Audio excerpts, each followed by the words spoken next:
भगवान कहाँ है? एक बार एक शिष्य ने अपने गुरु से पूछा कि भगवान कहाँ है। गुरु ने बताया कि भगवान यहाँ है, वहाँ है, मुझ में है, तुम में है, हर वस्तु में है, हर जगह है। इस सवाल के बाद शिष्य किसी काम से दूसरे गांव जाने के लिए निकला।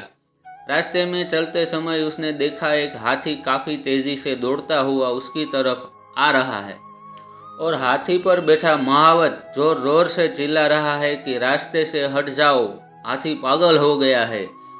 थोड़ी देर पहले ही बताई अपने गुरु की बातें शिष्य के दिमाग में घूम ही रही थी कि भगवान हर वस्तु में है, हर प्राणी में है, हर जगह में। इसका मतलब है कि भगवान उस हाथी में भी है और भगवान मुझ में भी है। अगर ऐसा है तो क्या भगवान खुद को मारेंगे?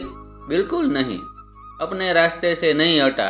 हाथी तेजी से उसके पास आया। हाथी ने अपने सूंड से शिष्य को काफ़ी दूर फेंक दिया।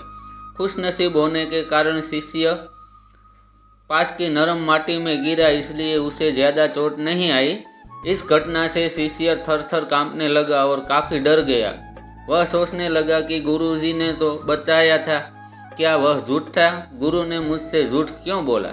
थोड़ी देर बाद दूसरे शिष्यों की सहायता से जब वह शिष्य अपने गुरु के पास पहुंचा तो उसने गुरु से पूछा कि अगर आपने जो बोला था वह सच है तो हाथी ने जो भगवान था उन्होंने मेरे अंदर के भगवान के साथ ऐसा क्यों किया? गुरु ने मुस्कुराते हुए कहा, यह बात सच है कि हाथी के अंदर भी भगवान है और तुम्हारे अंदर भी, लेकिन उस महावत के अंदर भी तो भगवान है जो तुम्हें रास्ते से हटने के लिए कह रहा था। फिर तुमने उसकी बात क्यों नहीं मानी? दोस्तों, यही होता है आया है। हम अधूरी बात समझकर, अधूरा ज्ञान पाकर हमेशा उस परम शक्ति पर सवाल करते आए हैं।